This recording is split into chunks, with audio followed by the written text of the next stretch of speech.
السلام علیکم ورحمۃ اللہ وبرکاتہ۔ بسم اللہ الرحمن الرحیم۔ دوستو، حضرت عبداللہ بن ہشام رحمۃ اللہ تعالی کا بیان ہے کہ میں ایک مردہ کو غسل دینے گیا۔ جب میں نے غسل دینے کے لیے اس کے منہ سے کپڑا سرکایا تو دیکھا کہ اس کی گردن میں کالا سانپ لپٹا ہوا ہے۔ میں نے سانپ سے کہا، تو بھی معمور ہے اور ہمارا یہ طریقہ ہے کہ اپنے مردوں کو غسل دیں۔ اگر تیری اجازت ہو تو کسی کونے میں چلا جا تاکہ ہم غسل دے سکیں، پھر تو اپنی جگہ آ جانا۔ چنانچہ وہ سانپ گردن سے علیحدہ ہو کر گھر کے ایک کونے میں چلا گیا۔ جب غسل ہو چکا تو پھر آ کر گردن میں لپٹ گیا۔ یہ مردہ ایک بے دین اور زندیق انسان تھا۔ اللہ تعالی ہمیں قبر کے عذاب سے بچائے۔ دوستو، اس لیے قبر سے پہلے قبر کی تیاری کر لیں۔ اسی طرح حضرت عصمت عبادانی سے روایت ہے کہ میں ایک جنگل میں گشت کر رہا تھا۔ وہاں ایک عبادت خانے میں ایک راہب سے ملاقات ہو گئی۔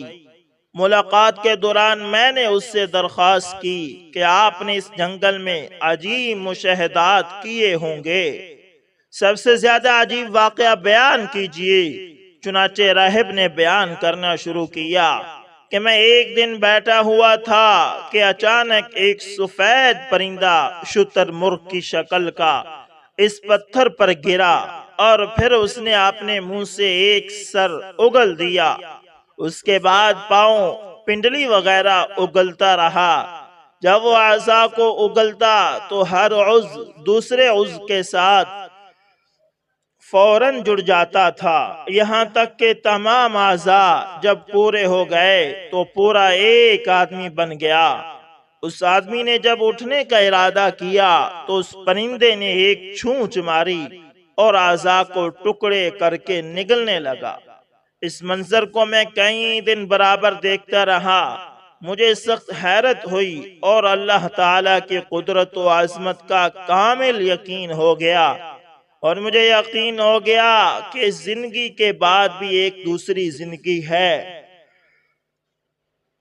میں نے اس پرندے کو خطاب کر کے اللہ تعالیٰ کا واسطہ دیا اور التجا کی کہ تو ذرا اس شخص کو مہلت دے تاکہ میں اس سے حقیقت حال دریافت کروں۔ اس پرندے نے عربی میں مجھے جواب دیا کہ اللہ تعالیٰ ہی سب کا مالک ہے اور اسی کو بقا ہے، وہ ہر چیز کو فنا کرنے کی قدرت رکھتا ہے۔ میں پرندے کی شکل میں اللہ تعالیٰ کا ایک فرشتہ ہوں۔ مجھے اللہ تعالیٰ نے اس کے جسم پر مقرر کیا ہے کیونکہ اس شخص نے جرم کیا ہے۔ پھر میں نے اس شخص کو مخاطب کر کے پوچھا کہ اے بدقسمت شخص، تو ہے کون؟ تیرے ساتھ یہ برتاؤ کیوں ہو رہا ہے؟ اس نے جواب دیا کہ میں حضرت علی المرتضی رضی اللہ تعالی عنہ کا قاتل ابن ملجم ہوں۔ حضرت علی رضی اللہ تعالی عنہ کو قتل کرنے کے بعد جب میں اللہ تعالی کے دربار میں پیش ہوا تو مجھے ایک کتاب دی گئی جس میں پیدائش سے لے کر حضرت علی رضی اللہ تعالی عنہ کو قتل کرنے تک کے تمام اعمال درج تھے۔ اللہ تعالیٰ نے اس فرشتے کو میرے اوپر مقرر کر دیا ہے کہ قیامت تک مجھے یہی عذاب دیتا رہے گا جو تم نے دیکھ لیا ہے۔ اس کے بعد وہ شخص خاموش ہو گیا۔ اس پرندے نے ایک چونچ ماری جس سے وہ ٹکڑے ٹکڑے ہو گیا۔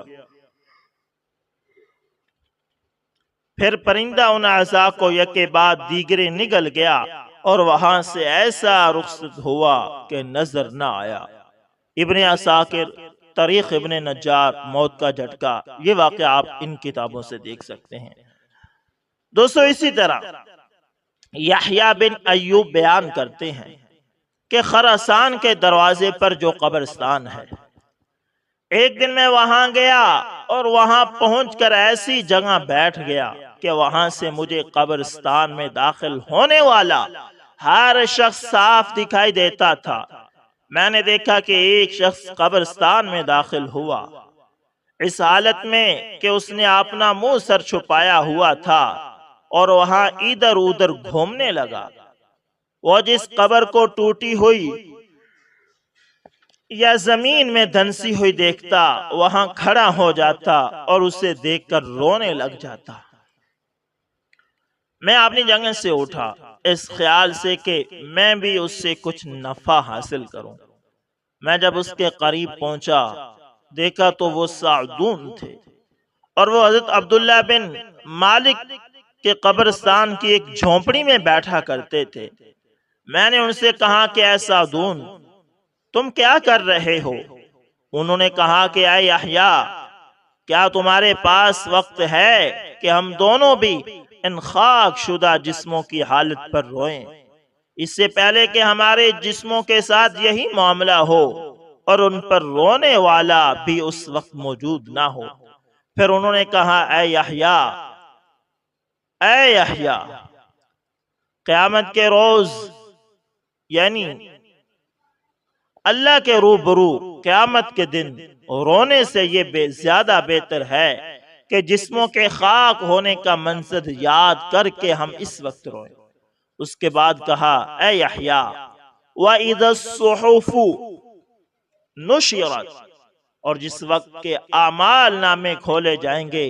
یہ آیت پڑھی اور ایک سخت چیخ ماری اور کہا اے یحییٰ، ہے افسوس اس وقت کیا ہوگا جس وقت میرے سامنے میرا اعمال نامہ لایا جائے گا اور جو کچھ میرے نامہ اعمال میں لکھا ہوگا میں وہ دیکھوں گا۔ یحییٰ کہتے ہیں کہ اس موقع پر میں ان کی یہ حالت دیکھ کر مارے دہشت کے بے ہوش ہو گیا۔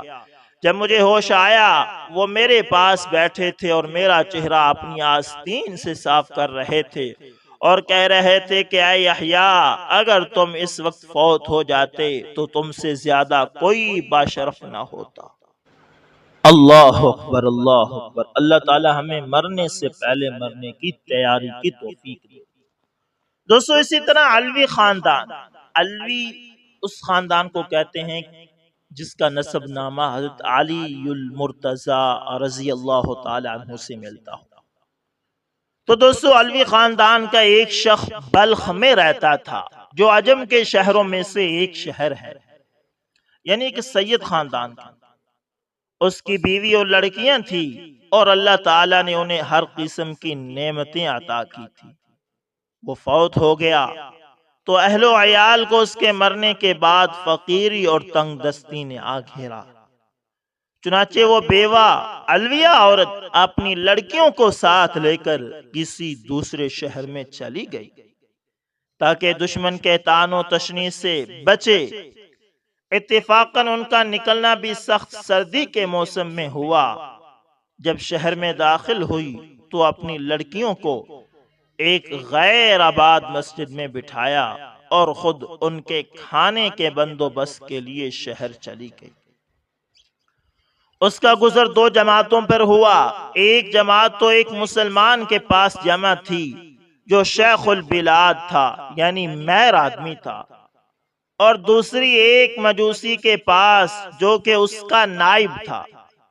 پہلے تو گئی مسلمان کے پاس اور اس کو اپنا واقعہ سنایا اور کہا کہ میں ایک علوی شریف خاندان کی عورت ہوں اور میرے ساتھ یتیم لڑکیاں ہیں جن کو میں نے ایک غیر آباد مسجد میں بٹھایا ہے اور آپ سے آج کی رات کا کھانا مانگتی ہوں۔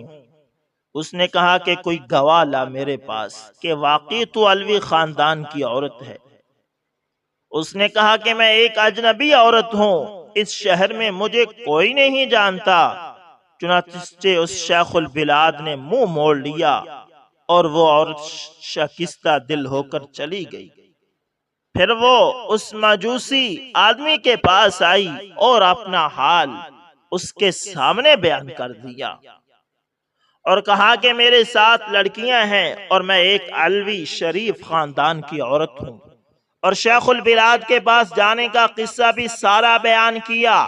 وہ مجوسی فوراً اٹھا اور اپنی عورتوں کو بھیجا کہ اس عورت کو مع اس کی لڑکیوں کے میرے مکان پر لے۔ پھر ان کو نہایت ہی نفیس کھانا کھلایا اور بہترین لباس پہنایا۔ جب آدھی رات ہوئی تو شیخ البلاد نے خواب میں دیکھا کہ قیامت قائم ہو گئی ہے اور جھنڈا نبی اکرم صلی اللہ علیہ وسلم کے سر پر رکھا گیا، اور ایک محل ہے سبز یاقوت کا جس کے کنارے یاقوت کے ہیں اور اس میں مرجان و یاقوت جڑے ہوئے ہیں۔ پھر شیخ البلاد نے کہا، یا رسول اللہ صلی اللہ علیہ وسلم، یہ محل کس کا ہے؟ آپ صلی اللہ علیہ وسلم نے فرمایا، یہ مسلمان کے لیے ہے۔ تو اس نے کہا، یا رسول اللہ صلی اللہ علیہ وسلم، میں بھی مسلمان ہوں۔ تو آپ صلی اللہ علیہ وسلم نے فرمایا، میرے پاس گواہ لا کہ واقعی تو مسلمان ہے۔ وہ یہ سن کر حیران رہ گیا تو نبی کریم صلی اللہ علیہ وسلم نے فرمایا، وہ عورت الویہ یعنی میری خاندان کی میری بیٹی جب تیرے پاس آئی تھی تو نے بھی تو یہی کہا تھا نا کہ میرے پاس گواہ لا کہ واقعی تو الویہ عورت ہے، سو اسی طرح تو بھی گواہ لا، لیا میرے پاس گواہ کہ واقعی تو بھی مسلمان ہے۔ جب خواب سے بیدار ہوا تو نہایت غم زدہ پریشان تھا۔ بیدار ہوتے ہی دریافت کیا کہ وہ عورت کہاں ہے۔ جب معلوم ہوا کہ وہ عورت مجوسی کے گھر میں ہے، اس نے آدمی بھیجا کہ مجوسی کو میرے پاس لاؤ۔ چنانچہ وہ لایا گیا تو اس نے اس کو کہا کہ میں یہ عورت الویہ تجھ سے مانگتا ہوں، یعنی اس میر نے اس مجوسی کو کہا کہ یہ الویہ عورت مجھے دو اور اس کی بیٹیاں بھی میرے پاس بھیج دو۔ اس مجوسی نے کہا کہ یہ کام بہت ہی مشکل ہے، مجھ کو بلا شبہ بہت برکات حاصل ہوئی ہیں۔ اس نے کہا مجھ سے 1000 دینار لے لے اور ان کو مجھے دے دے۔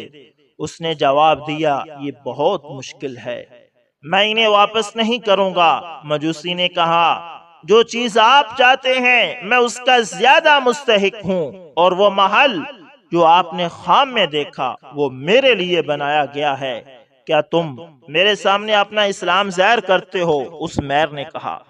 مجوسی نے کہا، اللہ کی قسم، جب تک میں اور میرے اہل و عیال تمام کے تمام اس الویہ کے ہاتھ پر مسلمان نہیں ہوئے، رات کو سوئے نہیں تھے۔ میں نے خواب میں اسی طرح دیکھا تھا جس طرح تم نے دیکھا ہے، اور مجھے رسول اللہ صلی اللہ علیہ وسلم نے فرمایا کہ وہ عورت الویہ اور اس کی لڑکیاں تیرے پاس ہیں۔ میں نے عرض کیا، جی یا رسول اللہ صلی اللہ علیہ وسلم۔ تو آپ صلی اللہ علیہ وسلم نے فرمایا، یہ محل تیرا اور تیرے گھر والوں کا ہے، تو اور تیرے گھر والے تمام کے تمام جنتی ہیں۔ اللہ اکبر، اللہ اکبر، اللہ اکبر، اللہ اکبر۔ یہ ہے کہ ایک سید زادی کا احترام کیا، اللہ کے نبی کی نسل کا احترام کیا، تو اللہ تعالیٰ نے نہ صرف اس کو اسلام کی سعادت سے نوازا، بلکہ اللہ کے نبی نے اس کو دنیا میں ہی جنتی ہونے کی بشارت دے دی۔ تو دوستو، اس لیے سیدوں کا احترام کیا کریں، جو سید ہو اس کی عزت کیا کریں، تو میں نہ پڑھیں کہ یہ سید ہے یا نہیں، بس جب اس نے اپنی نسبت اللہ کے نبی سے جوڑ دی تو ہمارے لیے وہ محترم ہے۔ دوستو، اسی طرح حضرت جنید بغدادی رحمت اللہ تعالی فنون سپہ گری میں یکتائے زمانہ تھے، خصوصاً پہلوانی میں بڑے نامی گرامی تھے، اور توبہ سے پہلے بادشاہ وقت کے دربار سے منسلک یعنی شاہی پہلوان تھے۔ ایک بار ایک شخص آیا اور بادشاہ وقت سے کہا کہ میں آپ کے پہلوان حضرت جنید بغدادی رحمت اللہ تعالی سے کشتی لڑوں گا۔ بادشاہ نے کہا کہ ہمارا پہلوان بہت ہی مضبوط اور طاقتور ہے، تم دبلے پتلے کمزور آدمی بھلا اس زبردست پہلوان سے کیا لڑو گے؟ مگر اس شخص نے نہ مانا اور بہت اصرار کیا۔ آخر وقت طے ہوا اور دنگل سج گیا۔ جب حضرت جنید بغدادی رحمت اللہ تعالی خم ٹھونک کر کشتی کے وقت بازو یا پٹھوں پر اس طرح ہاتھ مارنا کے آواز نکلے یعنی مقابل ہوئے اور دونوں کی کشتی ہونے لگی تو اس شخص نے چپکے سے ان کے کان میں کہا کہ میں سید آل رسول صلی اللہ علیہ وسلم میں سے ہوں، محتاج ہوں، اب تم کو اختیار ہے۔ حضرت جنید بغدادی رحمت اللہ تعالی نے جب سید آل رسول صلی اللہ علیہ وسلم کا نام سنا تو لڑتے لڑتے گر پڑے۔ اللہ، بڑا شور و غل ہوا، بادشاہ نہ مانا، دوبارہ کشتی کرائی گئی۔ آپ رحمت اللہ تعالی نے پھر جان بوجھ کر خود کو گرا دیا۔ تیسری بار کشتی ہوئی تو پھر چاروں شانے چت ہوئے، یعنی سید کے مقابلے میں پیٹ کے بل گر گئے۔ آخر بادشاہ نے اس سید صاحب کو انعام دیا اور حضرت جنید بغدادی رحمت اللہ تعالی کو بلایا اور پوچھا کہ سچ کہو یہ کیا بات تھی؟ حضرت جنید بغدادی رحمت اللہ تعالی نے صاف صاف اصلی حال بیان کر دیا۔ بادشاہ بہت متعجب ہوا کہ مجمع میں اپنی ذلت اور ایک سید کی عزت گوارا کی۔ در حقیقت یہ بہت بڑی پہلوانی اور بہادری تھی۔ خدا کی شان پھر اسی رات میں رسول اقدس صلی اللہ علیہ وسلم کو خواب میں دیکھا کہ آپ صلی اللہ علیہ وسلم فرماتے ہیں، شاباش اے جنید، تو نے ہماری اولاد کے ساتھ یہ سلوک کیا ہے، ہم بھی تیرے ساتھ ایسا ہی سلوک اور برتاؤ کریں گے۔ دوسرے روز حضرت جنید بغدادی رحمت اللہ تعالی نے شاہی ملازمت ترک کی اور فقراء کی جستجو میں پھرنے لگے۔ آخرکار اپنے ماموں حضرت سری سختی سے دستے بیعت ہو کر جملہ روحانی منازل طے فرمائیں اور عظیم الشان مقام حاصل کیا۔ تو دوستو یہ بھی مقام صرف اور صرف سید کی عزت کرنے کی وجہ سے ملا۔ تو امید کرتا ہوں دوستو ویڈیو اچھی لگی ہوگی، پسند آئے تو لائک شیئر کمنٹ لازمی کریں، اور اگر آپ ہمارے channel AS information TV پر نئے ہیں تو دوستو اس کو بھی لازمی سبسکرائب کریں اور ساتھ میں بیل کے نشان کو دبانا نہ بھولنا تاکہ ہر نئی ویڈیو کا نوٹیفیکیشن آپ لوگوں تک پہنچتا رہے۔ دوستو ملتے ہیں کسی نیکسٹ اچھی سی ویڈیو کے اندر، تب تک کے لیے اللہ حافظ، جزاکم اللہ خیر۔